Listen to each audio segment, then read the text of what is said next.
Ahoy there, young explorers, and welcome to today's Explainer. I am so excited you're here because, wow, do we have an unbelievable story to uncover today. So tell me, are you ready for a thrilling adventure across the wild and roaring sea? I sure hope so. Grab your life jackets and hold on tight, because we're about to set sail on an epic journey with one of the greatest travelers of all time. Let's go. Our story begins with a man named Sinbad. Now, Sinbad sailed all over the world, and on one particular trip, he traveled all the way from Arabia to China by ship, carrying all these delicious sweet dates to sell. But on his way back home, whoosh, crash. A massive dark storm rolled in. The winds howled, the boat rocked, and his mighty ship was completely swallowed by the giant waves. Now, before we see what actually happens to Sinbad in the water, it's time to pause and learn. You see, Sinbad was a very specific type of traveler. He was a merchant.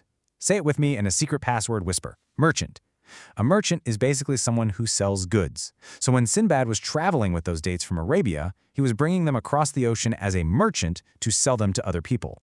Okay, let's dive into this, because a merchant like Sinbad didn't just take short little trips. No way. He went on what we call a voyage. A voyage is a really long, incredible journey by sea. And every single voyage he took was a wonderful adventure, but the one we're talking about today, well, it might just be his most amazing one yet. So, back to the stormy sea. Luckily, Sinbad spotted a piece of wood from his wrecked ship just floating in the water. He grabbed onto it, held on for dear life, and actually fainted from exhaustion. When he finally opened his eyes, he was totally safe, but he had washed up in a very strange land. He found himself sitting high up on a tall cliff. But honestly, that wasn't even the weirdest part. All around him were these gigantic white-colored rocks. They were perfectly smooth and incredibly shiny. Look really closely at those giant white shapes on the ground. Just think about it for a second. Have you ever seen rocks that look perfectly oval and smooth like that? I want you to guess. What in the world could those huge, smooth, white objects possibly be? I'll give you a little hint. They aren't rocks at all. They were eggs. Giant eggs.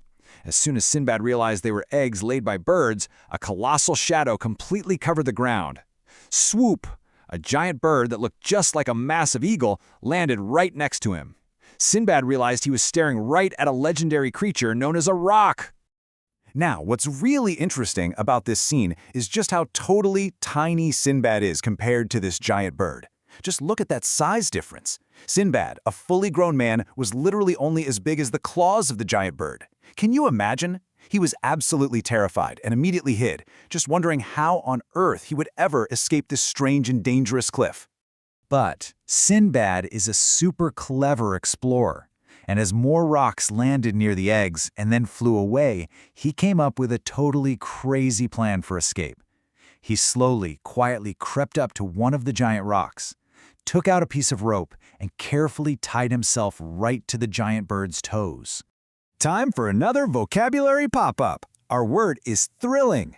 Thrilling basically means causing a feeling of great excitement or happiness. And I think we can all agree that sneaking up on a giant eagle monster and tying yourself to its toes for a free flight is the absolute definition of a thrilling adventure. And guys, his crazy plan actually worked. Soon enough, the huge bird flapped its massive wings and carried Sinbad high up into the sky, far away from the cliff. After flying for some time, the bird landed in a really deep valley. Sinbad quickly untied the rope, freeing himself. But as he looked around, he literally couldn't believe his eyes. The ground of the valley was completely covered in sparkling diamonds and precious stones. He was completely surrounded by treasure. It's like a giant jewelry box exploded. But just as he was staring at the glowing diamonds, something totally bizarre happened. Plop! A giant piece of raw meat fell right out of the sky and landed on the ground right next to him. Wait, what? Meat falling from the sky? Where in the world did that come from? And this brilliantly illustrates a super clever trick that Sinbad suddenly remembered from an old story. You see, the people who live near the valley, they really want the diamonds, but the valley is way too deep and dangerous for them to climb down into. So step one, the people throw pieces of sticky raw meat down into the valley. Step 2, the shiny diamonds on the ground get stuck to the sticky meat. And Step 3, the giant rocks swoop down, pick up the meat with their beaks, and carry it all the way up to their nests. But wait, how do the people get the diamonds away from the giant birds once they're up in the nest? Boom, bang, crash. The people run up to the nests and start beating really loud drums. That terrible loud noise completely frightens the giant birds away. So when the birds fly off to escape the noise, the people just walk right up to the nests and collect all the diamonds that were stuck to the meat. Isn't that just genius? Now that Sinbad knew the secret of the valley, he knew exactly how to escape and how to get rich doing it. He scrambled around the valley floor and picked up as many sparkling, precious diamonds as he could possibly fit into his pockets. Then he waited for another piece of meat to fall and for another giant rock to swoop down. As soon as the bird landed to grab the meat, Sinbad bravely tied himself to its toes one more time. Up, up, and away. The bird flew out of the Diamond Valley and carried Sinbad straight to its nest high up in a tall tree. As soon as they landed, Sinbad quickly freed himself, climbed down the giant tree, and walked safely right into the local town. He told all the townspeople the incredible story of his adventure, and when they brought him to their chief to tell the tale, the chief was so amazed that he rewarded Sinbad for his incredible bravery. Wow, what a wild ride. But now it's time to test your explorer skills. We just went through a massive adventure with a lot of twists and turns. Do you think you have the memory power to put all the events of Sinbad's journey in the exact right order? Let's see if you can piece the puzzle together. Let's move to the timeline and see how this builds step by step. First, Sinbad was caught in a terrible storm while sailing from China to Arabia. Then, he survived by holding on to a piece of wood. Next, he found himself on a high cliff with those giant eggs. After tying himself to the bird, he landed in the valley filled with diamonds and stuffed his pockets. Then he tied himself to another bird and landed safely in a rock's nest. And finally, he climbed down and the chief rewarded him for his bravery. Did you get them all right? Awesome job! So the crucial point is really what we call our value pick for this story, and that is bravery and presence of mind. Bravery means facing your fears, like, when Sinbad literally tied himself to a giant monster bird.